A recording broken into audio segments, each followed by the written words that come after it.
ሰላም ጤና ይስጥልኝ የቻናላችን ተከታታዮች፣ ዛሬ ወደ ተራራው ጫፍ ወደ በረሃው ጥልቅ ስጋ ወደማይገዛበትና መንፈስ ብቻ ወደሚነግስበት ዓለም እንጓዛለን። የክርስቲያን ነፍስ ሆይ፣ ይህ ጉዞ የቃላት ብቻ አይደለም፣ የነፍስ እንጂ።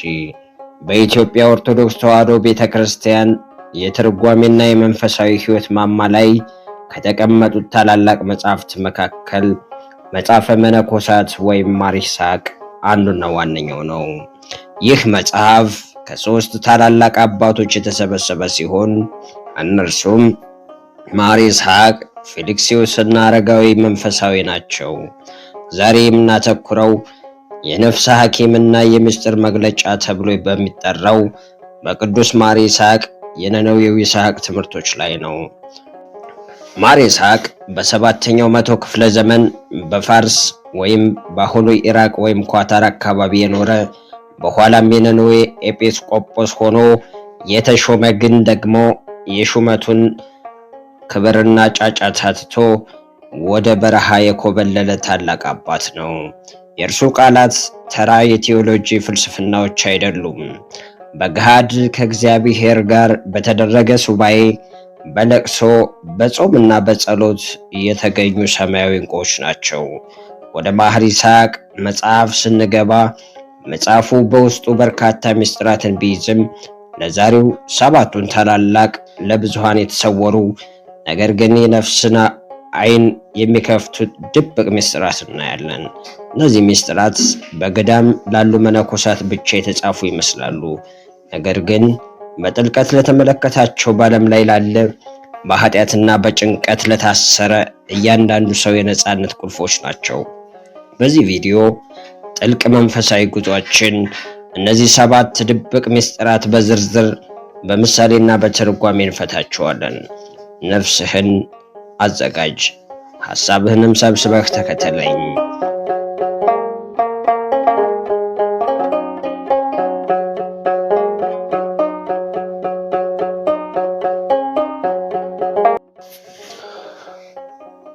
ስውር ምስጢር አንድ፣ የለቅሶና የእንባ ምስጢር ዘ ማይስትሪ ኦፍ ቲርስ። ማር ይስሐቅ በመጽሐፉ ውስጥ በተደጋጋሚና በጥልቀት ከሚያነሳቸው ምስጢራት አንዱ የእንባ ምስጢር ነው።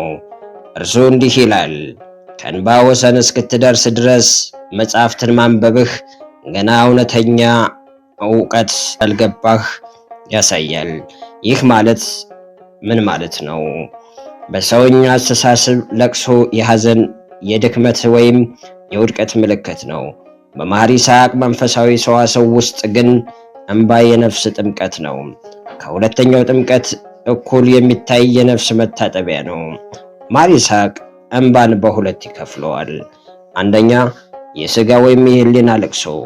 ሰው ስለ ኃጢአቱ፣ ስለ በደሉና ስለ ፍዳው የሚያለቅሰው ለቅሶ ነው። ይህ የመጀመሪያው ነው።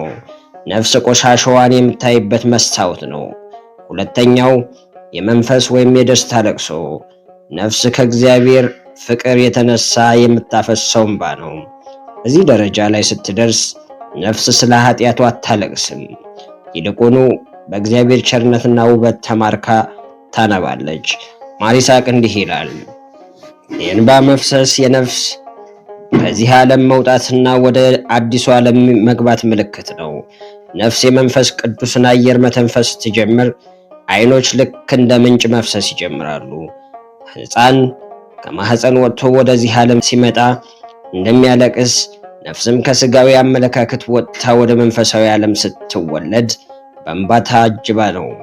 ይህ ምስጢር ድብቅ የሆነበት ምክንያት ዓለም እንባን ለማስቆም ስትጥር፣ ማር ይስሐቅ ግን እንባን የመንፈሳዊ ሕይወት መለኪያ አድርጎ ስለሚያስተምር ነው። እንባ ካልፈሰሰ ልብ አልተገረዘም ይላል። በጸሎትህ ውስጥ እንባ ከሌለ ጸሎትህ ገና ደረቅ ነው። ገና እግዚአብሔርን አልነካውም። እንባ የልብን ጥንካሬ ያቀልጣል። ነፍስን ለሰማያዊ ዘር ማብቀያ ምቹ መሬት ያደርጋታል። ስውር ምስጢር ሁለት፣ የዝምታና የነጠላነት ምስጢር The Mastery of Silence and Solitude። ሁለተኛው ድብቅ ምስጢር የዝምታ ምስጢር ነው። ማር ይስሐቅ ስለ ዝምታ የተናገረው አባባል በቤተ ክርስቲያን ታሪክ ውስጥ እጅግ የታወቀ ነው። ዝምታ የወደፊቱ ዓለም ምስጢር ነው። ቃላት ግን የዚህ ዓለም መሳሪያዎች ናቸው። በዚህ በጫጫታና በቴክኖሎጂ በረከሰ ዓለም ውስጥ ይህ ምስጢር ለኛ ምንኛ አስፈልጎ ይሆን? ማር ይስሐቅ ዝምታን የሚገልጸው አንደበትን ከመዝጋት በላይ አድርጎ ነው። እውነተኛ ዝምታ የሐሳብ ዝምታ ነው፣ የልብ ሰላም ነው። ልብህን በዝምታ ጠብቅ። ያን ጊዜ በውስጥህ የሚያበራውን የእግዚአብሔርን ብርሃን ታያለህ። ከሰው ጋር ብዙ የምትነጋገር ከሆነ እግዚአብሔር በአንተ ውስጥ የሚናገረውን የሹክሹክታ ድምፅ መስማት አትችሉም።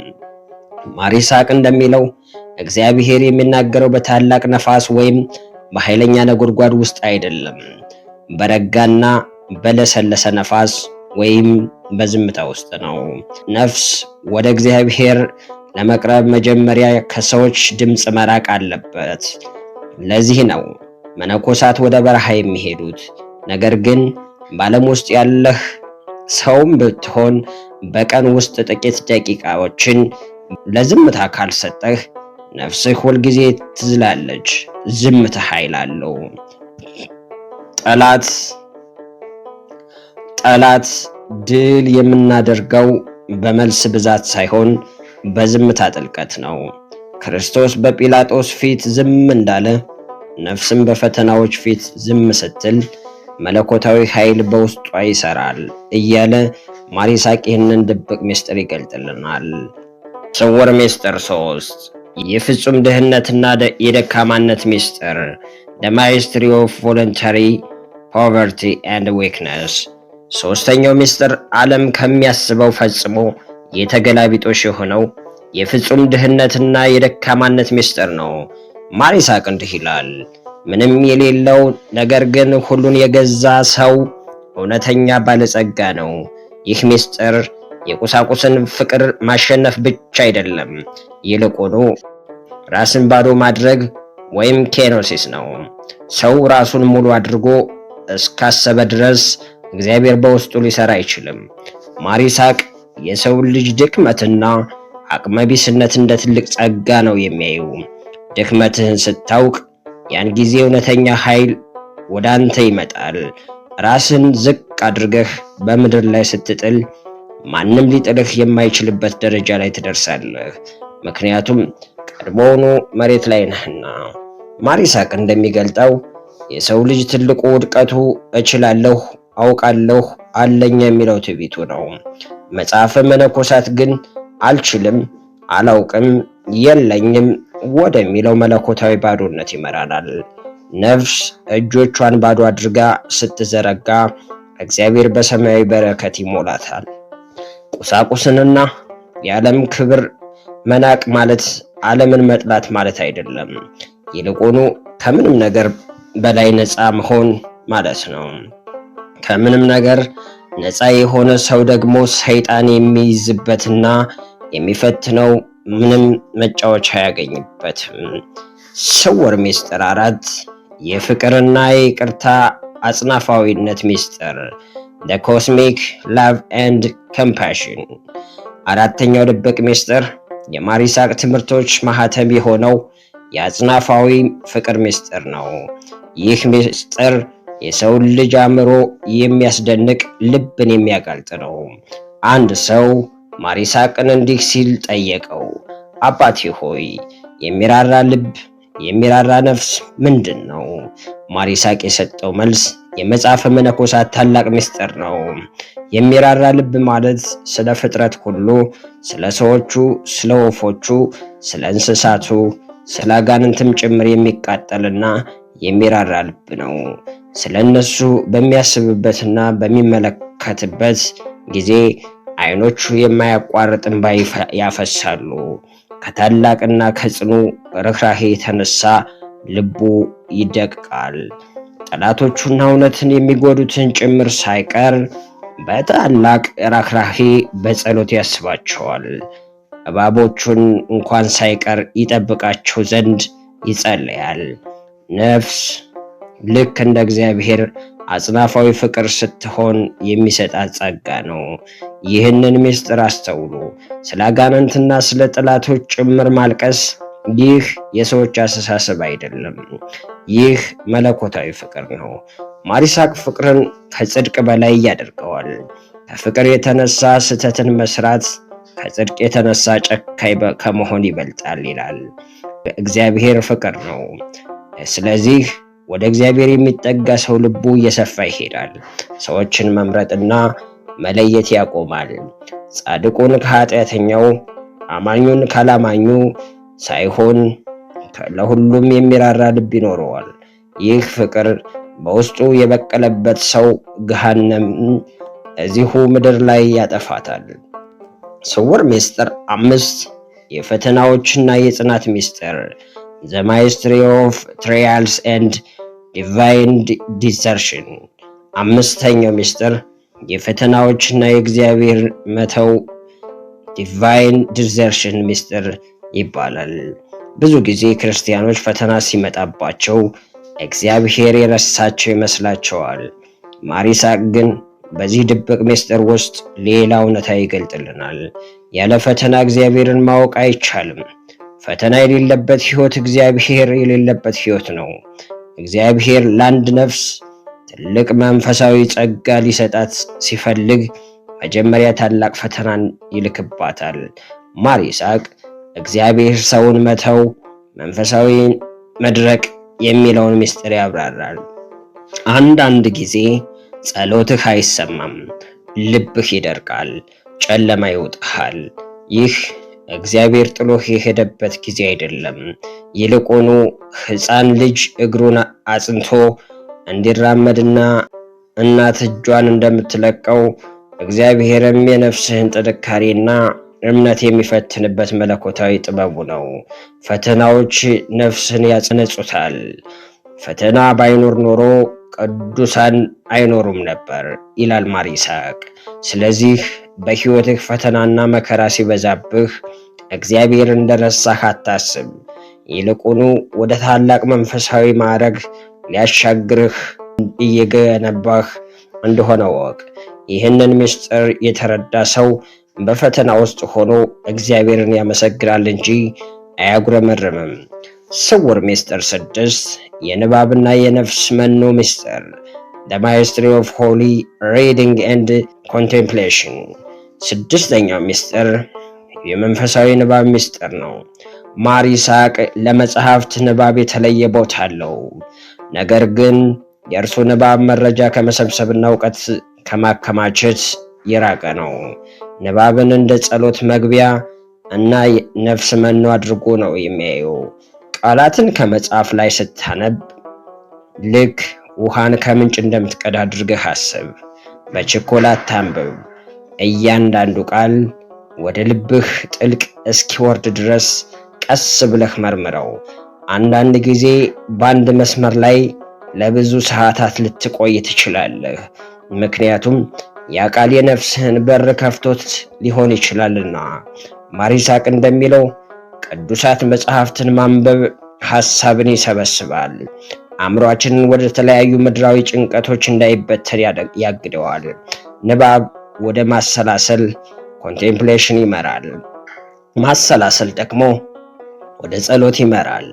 መጽሐፍትን ሳያነብ መንፈሳዊ ሕይወትን እኖራለሁ የሚል ሰው ያለ መሪ በጫካ ውስጥ እንደሚጓዝ እውር ነው።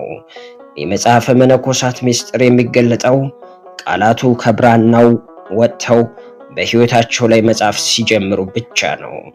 ስውር ምስጢር 7ና የመጨረሻው ምስጢር የእረፍትና የደስታ ወይም የመንግሥተ ሰማያት ቅምሻ ምስጢር The Mystery of Ecstasy and Foretaste of Heaven። አሁን ወደ 7ኛውና ወደ መጨረሻው ምስጢር ደርሰናል። ይህ ምስጢር የሰማያዊ ደስታ ቅምሻ ወይም የነፍስ መማረክ ኤኬታሲ ምስጢር ይባላል። ማር ይስሐቅ ይህንን ደረጃ የጸሎት ፍጻሜ ይለዋል። ነፍስ በጸሎት በለቅሶ በዝምታና በፍቅር እየነጠረች ስትሄድ በመጨረሻ ጸሎት ወደማይፈለግበት የረፍት ደረጃ ትደርሳለች። ነፍስ ወደ እግዚአብሔር ፍቅር ጥልቀት ስትገባ ጸሎት ይቆማል። አንደበት ይዘጋል፣ ሐሳብም ይጠፋል። ነፍስ በእግዚአብሔር ውበት ተደማ ስለምትቀር የምትናገረው ታጣለች።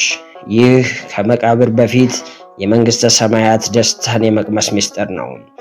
ይህ ደረጃ ላይ የደረሱ አባቶች ሥጋ ያላቸው አይመስሉም። ረሃብና ጥም አይሰማቸውም። የዓለም ሐዘንና ጨለማ አይበግራቸውም። ልባቸው ሁልጊዜ በሰማያዊ ሐሴት የተሞላ ነው። ማር ይስሐቅ ይህንን ምስጢር ሲገልጥ እያንዳንዱ ክርስቲያን በዚህ ምድር ላይ እያለ የሰማይን ሕይወት መለማመድ እንደሚችልና መብቱም እንደሆነ ያስተምረናል። የስውር ምስጢራችን ማጠቃለያ፣ የተወደዳችሁ የእግዚአብሔር ልጆች፣ እነዚህ ሰባቱ የመጽሐፈ መነኮሳት ወይም የማር ይስሐቅ ድብቅ ምስጢራት ናቸው። እንባ፣ ዝምታ፣ ድህነት፣ አጽናፋዊ ፍቅር፣ ፈተና፣ ንባብና ሰማያዊ ደስታ። እነዚህ ምስጢራት የቃላት ክምችት ብቻ አይደሉም፣ የሕይወት መንገዶች እንጂ። ማር ይስሐቅ በመጽሐፉ ማጠቃለያ ላይ እንዲህ ይላል። ልጄ ሆይ ይህንን መጽሐፍ አንብበህ ብቻ አትዝጋው፣ በሕይወትህ ተለማመደው። ያን ጊዜ እግዚአብሔር አምላክ ዓይነ ልቦናህን ከፍቶ የሰማይን ምስጢር ይገልጥልሃል። ነፍሳችንን ከምድራዊ ጫጫታ አውጥተን ወደዚህ መንፈሳዊ ማማ ያደርሰን ዘንድ የቅዱስ ማር ይስሐቅ ጸሎትና በረከት፣ የመጽሐፈ መነኮሳት ምስጢርና ረድኤት ከሁላችን ጋር ይሁን። ሐሳብ አስተያየታችሁን በኮሜንት መስጫው ላይ አስፈሩልኝ። ቪዲዮውን ከወደዳችሁት ላይክ እና ሼር ማድረጉ እንዳትረሱ። ለቀጣይ መሰል አስገራሚ የታሪክ ቪዲዮዎችና ድብቅ ምስጢራት ለመረዳት ቻናላችንን ሰብስክራይብ ያድርጉ። ስለተከታተላችሁ እናመሰግናለን። ሰላምና ጤና ከሁላችን ጋር ይሁን። ኢትዮጵያ ለዘላለም ትኑር።